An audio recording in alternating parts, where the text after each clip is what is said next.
In 2012, Warner Bros. Animation released a direct-to-DVD film, Justice League Doom, and I don't think that this film gets enough appreciation. On paper, the plot sounds fairly standard. The Justice League are systematically taken down by a group of villains led by the immortal Vandal Savage, who planned to revert the Earth to the pre-industrial age by creating a massive solar flare.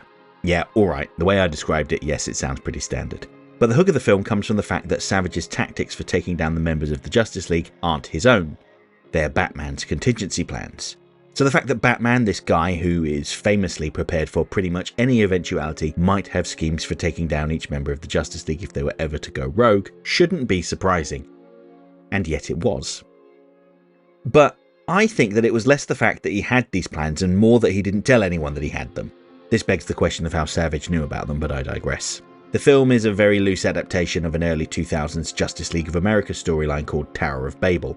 Some people say Babel, I say Babel. Tomato, tomato, deal with it. But it was Ra's al Ghul that misused Batman's plans.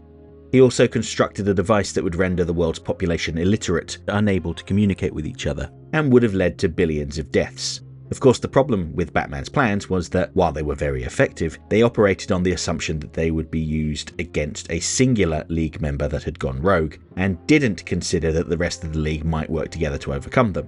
Or maybe that was very much intentional, who's to say.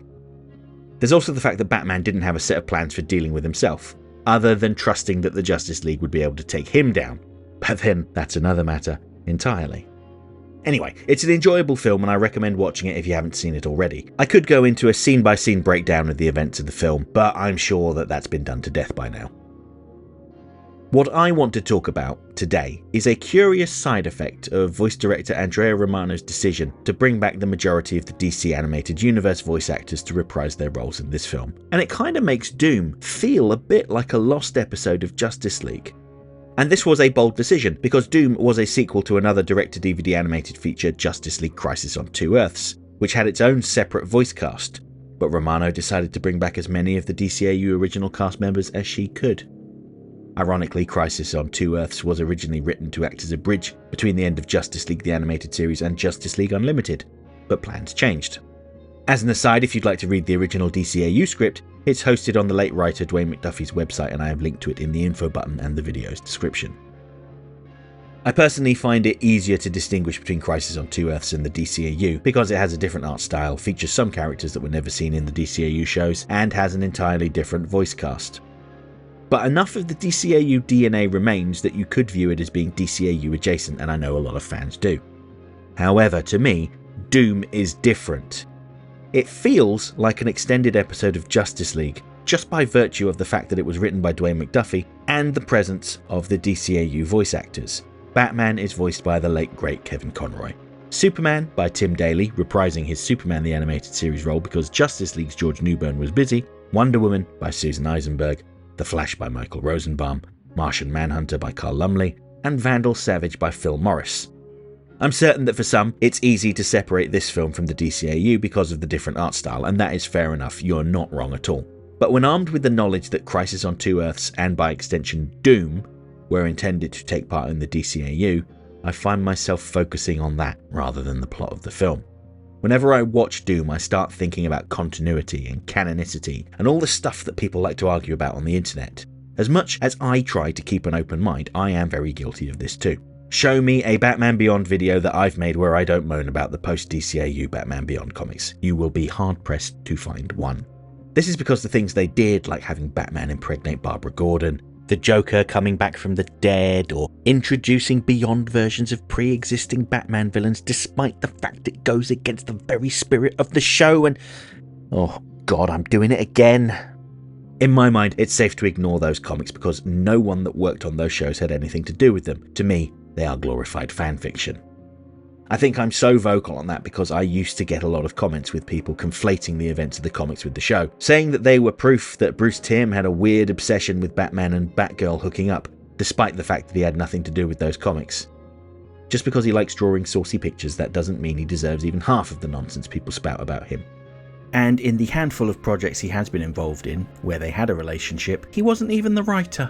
Sure, he would have approved it, but it's not like he was standing there getting all sweaty palmed over the idea, demanding that the writers find new, innovative ways for the pair to hook up. But anyway, this isn't a meeting of the Bruce Timm Defence Force, that's on the third Tuesday of each month. This rambly point I'm trying to make is that canon is such a weird but personal thing, especially in long-running media like comic books. While I know that Doom is not part of the DCAU, I can see how it might just about sort of maybe squeeze in just a little bit. The most obvious thing that prevents this from being canon is The Flash. While Michael Rosenbaum reprises the role, in Justice League he played Wally West, a playfully irreverent doofus with a heart of gold. In Doom he plays Barry Allen, a more straightforward, serious superhero. Barry Allen didn't exist in the DCAU, or I should say he wasn't shown on screen, although there were hints to his existence in Central City's The Flash Museum. But again, that's another matter. This issue is hard to overcome unless you just choose to gloss over it. The Flash doesn't have a significant role in the film, so you could just sort of ignore that he's named Barry. The next issue that people bring up is the fact that their Green Lantern is Hal Jordan, voiced by Nathan Fillion. Now this one I have less of an issue with because of the huge roster of Green Lanterns that existed in the show. They had already demonstrated that the Guardians of Oa were willing to cycle in different Green Lanterns on Earth. The first Green Lantern we meet was Kyle Rayner in Superman the Animated Series. But by the time of Justice League, Jon Stewart was the main space cop. They explained this by saying that Kyle needed more training on Oa, and so Jon was sent back to Earth to watch over things. Who's to say that something similar hadn't happened to Hal in the past? We know that Hal exists because his plane was shown in Estas, and a statue of his Green Lantern was shown in the Legion of Superheroes Shrine to the Justice League in Justice League vs. the Fatal Five. If this film took place after the events of Starcrossed but before Justice League Unlimited, perhaps Jon Stewart needed to take some time off to recover, and the Guardians sent Hal back from whatever space sector he had been in to cover for him. Similarly, there will be those that point at Cyborg's inclusion and say that he was never in the other shows, which is true, but just because we didn't see him, that doesn't mean he doesn't exist in that universe. Note that in Static Shock, when Static went to Gotham to track a missing friend, Batman tells him that the reason Robin isn't there is because he's off working with the rest of the Titans. So from that statement, we can assume that the Teen Titans exist, and Cyborg could very well have been one of their members. It can't just be Robin and Speedy, surely. Yes, Cyborg joins the Justice League at the end of the film, and wasn't seen again, but can we definitively say that he wasn't on the new massive watchtower somewhere? I don't think that it's a huge stretch of the imagination, especially given that Capstone Media's Justice League books, which use the DCAU art style, have featured Cyborg in them. Oh god, now there's another can of worms. Now, to be clear, I don't view this as being a DCAU film, but I think it is definitely DCAU adjacent. I've gone through this little thought exercise to try and illustrate the point about how what is and isn't canon is a personal thing, and I don't think that anyone is wrong, except for the people that cite those aforementioned Batman Beyond comics. This is the hill I will die on. Whenever I make a video about a character seen in the DCAU shows, and I talk about how they were presented in the tie-in comics, there's always a handful of people that boldly proclaim that none of the tie-in comics count, even if the comics were written or illustrated by the people that made the show. That is one approach you can take. If it doesn't happen on the screen, then it doesn't count.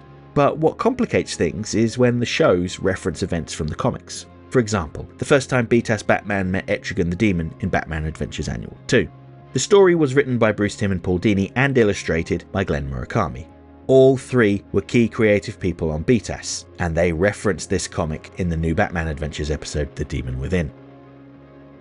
Something similar happened with Deadman, who met Batman in the pages of the TNBA tie-in comics Gotham Adventures, and when Deadman showed up in Justice League, he referenced the events of those comics. I suppose they could be referring to some other event that took place off screen, but these comics fit in perfectly, so to me, those tie-in comics count. But there are some tie-in comics that wind up contradicting the events of later shows. For instance, Batman Adventures 25 features Batman and Superman teaming up to prevent Maxi Zeus from destroying Gotham. This was published years before Superman the Animated Series aired, and had a more mainline comic accurate look for Superman, likely at DC Comics editorial's insistence. And just look at their Lex Luthor, with his massive beard and mane of red hair, which was completely contradicted by Estas. You could still include these stories in your canon if you treat them like the time the cartoons had animation errors, like the few shots in Heart of Ice where the colours on Batman's chest emblem invert for a few shots. Surely nobody thought that Batman quickly popped off screen to switch shirts and then switched back again, right? And if they're really that problematic for you, let's just cast them aside and keep the ones that do fit.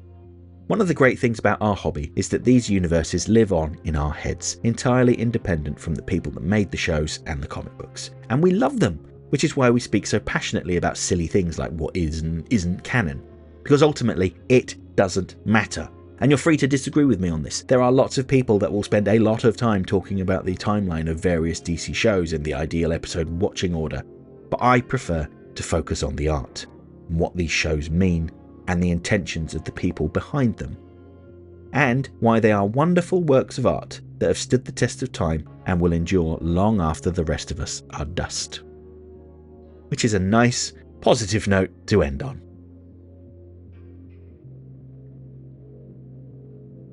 Okay, that's it for this week's essay. If you liked the video, don't forget to like, share, subscribe, leave a comment, tell all your friends about me.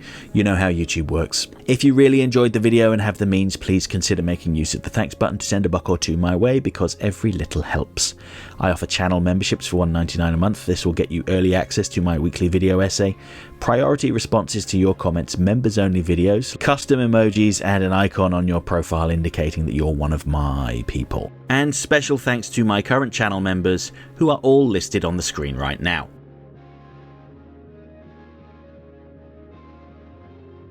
Next time. Okay, someone pointed out to me recently that my next time segment didn't always make a lot of sense, because I would talk about the videos coming up a week from now, not the next video I was going to release, and yeah, alright, fair point. So, on Friday, I will be back with a video looking at the BTAS episode Sideshow, where I'll talk about Killer Croc's true self and the comic book that inspired the story.